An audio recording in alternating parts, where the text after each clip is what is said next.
얼마 전에 올린 그 지방자치단체장님들께 영업을 해서 저렴한 비용으로 중증 환자나 경증 환자가 캠핑카를 빌려서 어느 지역으로 여행을 한다라는 컨셉의 어떤 그 사업 투자자를 좀 만들어 주시고 할 분은 제가 그 캠핑장을 방문해서 이야기를 잘 나눴습니다. 사실 이 자동차 관리법도 되게 헷갈리는 부분이 많듯이 보통 분들은 그런 거에 대해서 막연히 생각만 하셔서 연구가 좀 필요한 프로젝트거든요. 다행히 대화하면서 자세히 한번 들여다보겠다라는 답변을 주셨습니다. 여기 용인에 있는 캠핑장인데요. 입구부터 뭐 아주 고급지게 꾸며놓은 캠핑장이고, 그리고 저는 캠핑카 제작자지만 사실 막 캠핑을 막 엄청 좋아하고 그러진 않는 것 같아요. 저도 나가봤을 거 아니에요. 근데 갔다 오면 삭신이 쑤시고 그렇습니다. 그러니까 뭐 캠핑카 제작하는 사람이라고 캠핑을 좋아하리란 법은 없으니까 이제 만드는 영역하고 즐기는 영역, 즉 생산자와 소비자는 또 뭐 다른 의미니까 그런 건 좀 이해 좀 해주시고요. 댓글이 막 그렇게 많이 달리지는 않는데요. 되게 회의적인 댓글 중에 하나가 너의 주장은 되게 허황되다라는 댓글을 달아주신 분이 있더라고요. 그런데 사실 저는 그 모든 것들이 관심의 표현이라고 생각을 해서 댓글을 굳이 지우거나 그러진 않습니다. 욕을 써놔도 그냥 내버려둘 판이거든요.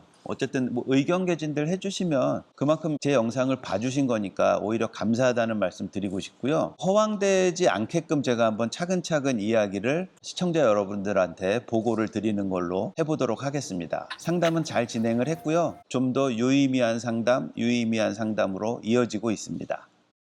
제가 얼마 전에 컨텐츠로 올린 관내 공무원 훈계했습니다. 뭐 그 민원에 대한 답변이 아직 오지 않아서 그 내용은 말씀드릴 수가 없는데, 사실 그 민원인을 훈계하면서 여러분들하고 얘기를 좀 나눠볼까 하고 촬영을 하고 있습니다. 우리 사람들은 되게 무슨 개똥 철학 같은 얘기처럼 들리지만 각자가 어디다 가치를 두느냐에 따라서 뭔가 의미들이 조금씩 다르잖아요. 저는 캠핑카 사업을 한 10년 정도 운영을 하면서 제가 느낀 건 캠핑카를 왜 만드냐 이겁니다. 근데 이제 제가 관찰하고 대화해보고 목격한 바에 의하면 이제 어느 정도 연세가 되신 제 또래에서는 아마 저보다 형님 누님들이 많은데, 야, 내가 이거 시간이 더 지나면 못하는 거 아니야 라는 생각이 1등인 것 같아요.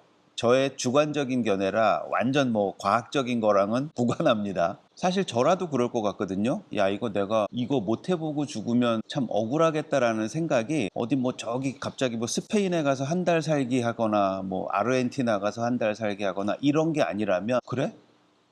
캠핑카 한번 도전해 볼까? 이 생각들이 좀 많으신 것 같아요. 거듭 말씀드리지만 화자의 지극히 주관적인 견해입니다. 사실 저도 부추기는 면이 좀 없잖아 있긴 해요. 저는 이제 그걸 부추긴다라고 표현 안 하고 좀 용기를 북돋아 드린다라고 이제 생각을 하는데, 사실 아마 이 부분은 다 동의해 주실 거예요. 우리 죽으면 다 끝이잖아요, 그냥.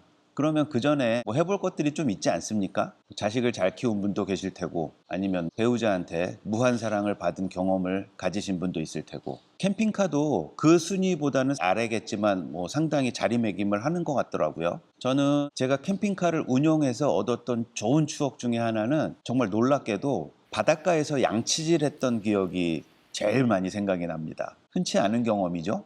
우리 예전에 그런 거 했잖아요. 저 어렸을 때 이렇게 소금으로 양치하고 뭐 그런 거 바닷물로 이렇게 좀 헹궈도 됩니다. 그리고 나가서 이제 민물로 우글우글 하면 되니까 지금도 많이 생각나요. 바닷가에서 아무도 없는데 식구들하고 양치질하고 그 해가 뜨기 전에 바닷가의 정취를 느끼고, 그게 아마 캠핑카의 매력이지 않을까라고 생각을 하고요. 어떤 분들은 제 의견을 탄핵한다고, 야, 캠핑카 만드는 돈을 이렇게 일할 계산으로 나눠보면 굉장히 좋은 호텔이나 굉장히 좋은 리조트에서 쓰고도 남아 라고 하시는 분들이 계세요. 저는 이제 반론을 제기하죠. 그러면 설악산이 내 집 앞마당이 되는 거에 대해서는 어떻게 생각을 하느냐, 혹은 저처럼 바닷가가 우리 집 앞마당이어서 거기서 양치질하는 건 어떻게 생각하냐, 이제 뭐 이렇게 말씀을 드리곤 합니다. 캠핑은 상당한 노동이 수반됩니다. 많이 힘들어요, 체력적으로.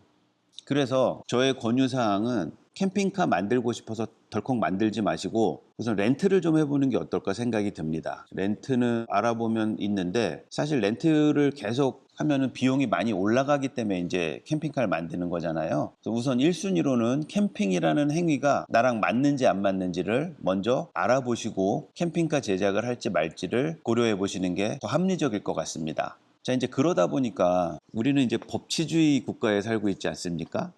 그럼 당연히 이제 어떤 법에 대한 얘기를 좀 해봐야 되는데, 교통안전공단의 매뉴얼에 보면 캠핑카를 만들고 싶으면 이제 특장차도 다 포함이지만 캠핑카로 국한을 지겠습니다. 거기 이렇게 그림이 나와요. 교통안전공단 홈페이지에 들어가면 차량 소유자가 교통안전공단의 도면과 심사 서류를 넣고 그게 승인이 나면 저희나 1급 공업사 이런 데서 의뢰를 해서, 거기 명확하게 써 있습니다. 의뢰를 해서 45일 이내에 만들어야 된다라고 매뉴얼로 나와 있습니다. 뭐 그럴만 하죠, 그거는. 그런데 최근에 나온 대법원 판례 중에 보면 자동차를 업으로 삼는 사람은 자동차 정비업을 등록함이 마땅하다라는 판례가 있습니다. 제가 그 피고 누군지 개인적으로 아는 건 아니지만 어떤 문제로 인해서 그렇게 연루가 됐으며 또 누구에 의해서 그렇게 연루가 되고 또 어떤 경위로 그런 판결을 받은지에 대해서 좀 자세히 좀 찾아봐서 알거든요. 그분이 개발한 장치는 뭐냐면 차량 엔진으로 들어가는 흡기 와류 장치라고 하죠. 공기를 빨리 빨아들여서 연소가 잘 되게끔 해서 차의 배기량을 좀 약간 높인다라는 어떤 그런 주장을 하고 계십니다. 그런데 이제 제 입장에서 접근을 해보면 그 자동차의 와류 장치는 교통안전공단의 튜닝 항목에 들어가 있지 않거든요. 그래서 이분도 고민을 하셨겠죠. 이걸 튜닝을 신고를 해야 되나 말아야 되나. 그런데 항상 문제는 주변의 악성 민원인으로부터 시작을 하죠. 악성 민원인이 형사고소를 합니다. 그러면 이 사람은 당연히 입건이 돼서 조사를 받을 거 아니에요. 그런데 사실 그거를 깊게 들어가다 보면 기소를 할 만한 기소거리가 없어요. 그러면 이제 검사가 자동차 정비업 등록했어?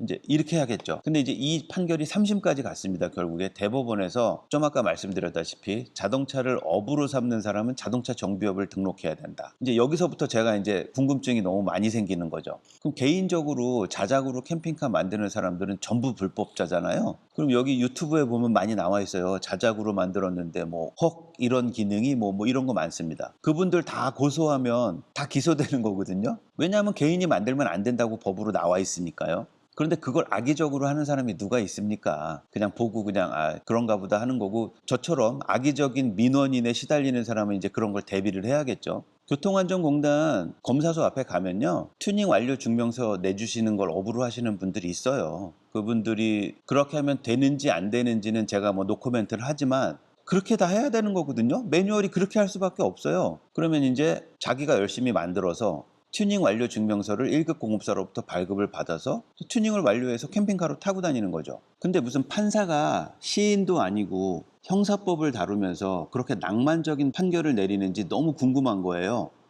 자동차를 업으로 삼는 사람은 자동차 정비업을 등록해야 마땅하다. 너무 낭만적이죠, 판결문이. 그래서 업이 뭔가 한번 찾아봤습니다, 사전에. 업은 일정한 행위를 하면서 대가를 받고 하는 행위를 업이라고 국어사전에 표현이 돼 있더라고요. 그럼 자작하시는 분들은 일정한 행위를 하지 않잖아요. 그냥 단발성으로 자기 차를 만드는 거잖아요. 그럼 그 사람들은 자동차 정비업 등록 안 해도 되잖아요. 그러면 당연히 튜닝 완료 증명서를 자동차 1급 공업사에서 받아서 하는 것도 불법이 아니잖아요. 그러면 이게 도대체 무슨 논리인지 모르겠습니다. 잘. 사실 저도 저희 관내 담당 공무원한테 안 좋은 소리를 듣고 민원을 넣은 거지만, 자동차 정비업을 등록하지 않고 너는 그걸 업으로 삼았어라는 귀에 걸면 귀걸이, 코에 걸면 코걸이 법을 적용시키면 어쩔 수 없는 거예요. 다. 온 세상 사람들이 다 걸리는 거죠. 그런데 누군가 또 법제처에 질문해 놓은 답변 내용을 보면 132조를 보면 처벌할 수 없다고 나와 있습니다. 실은 엉터리 방터리 정책이 되게 많습니다. 그건 제가 차차 다뤄볼 테지만, 개별 소비세 할 말이 많아서 하나만 더 곁들여 보겠습니다. 개별 소비세들 내시잖아요. 자동차를 사서 개별 소비세를 내고 그거를 캠핑카로 구조 변경할 때 개별 소비세를 또 냅니다. 일단 위헌이죠.